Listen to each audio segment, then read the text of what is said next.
All right, so I got Monty out right now. We're on a little walk around the neighborhood.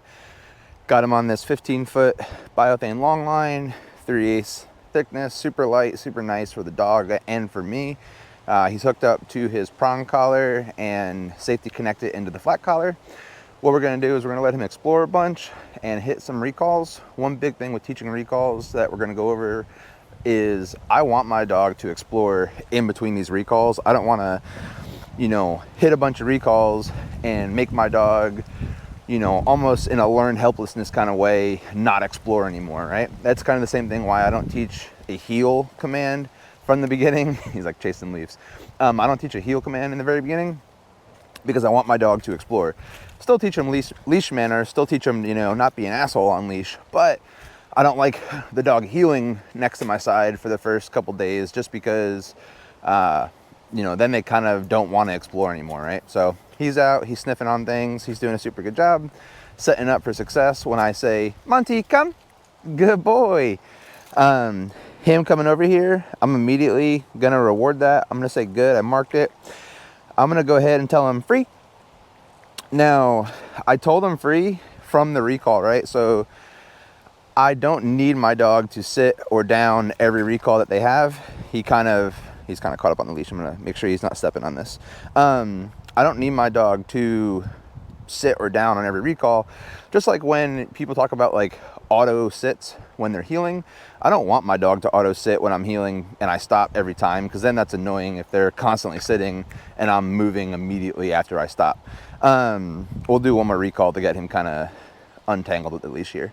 Monty, come. Good boy. Good man. Give him some affection, give him some food, bunch of positive reinforcement. Free. Telling him free, letting him go back out, right? So I'm telling him free because it's an auto stop, right? It's not an auto sit, it's not an auto down on a heel or a recall. It's just you come to me and you stop, you're not moving until I release you. That's the most beneficial, and you can shape it from there, right? Like if you're in the woods and you don't know if you saw something, Monty, come. Good boy. And you don't know if you saw something, you don't need him to lay down or to sit on that recall. Free. You just need him to come check in with you and continue from there. So that's what I'm doing, is I'm giving him that release, and then I want him to, stand there, or I'm giving him that release after he stood there and he's not moving anymore after he completes the recall. So Monty, come. Good boy. We're not working on any sort of leash pressure right now. We have no distractions. Free. We have no real major distractions, so he's not working off of any leash pressure, which is great. That's what I want. I want him to work off of just the food itself. Monty, come. Good boy. Yeah, I know. The long line's getting caught up, but he's still doing a super good job. Good. Free. Like I said, I don't need him to sit. I just did it there just for fun, just to kind of lure him and work with him. But super low distractions, no leash pressure. Every time he hears come, he understands it's super positive, super reinforcing. Eventually there's going to be distractions, and we're going to have to use that leash pressure to work through how to, turn off that pressure. Hey, complete the recall, still come back to me the same way that you've been doing. Just understand that you can't be distracted by all those things going on. So we'll let him get out one more time. Monty, come. Good boy. Good boy. Free.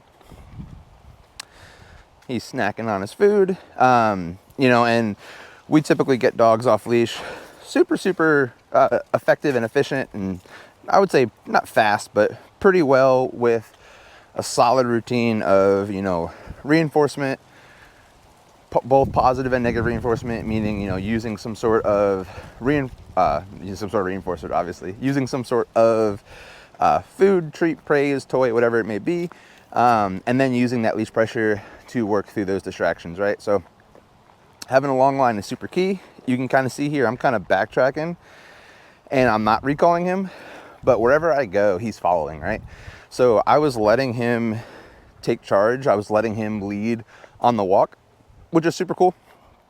He's able to explore, but if I say I start walking this way, he's just kind of walking next to me and hanging out with me now, right? If I'm walking backwards, if I change direction, he wants to keep following me. You know, that's super good. He wants the affection, he wants the reinforcement, he enjoys walking next to me now.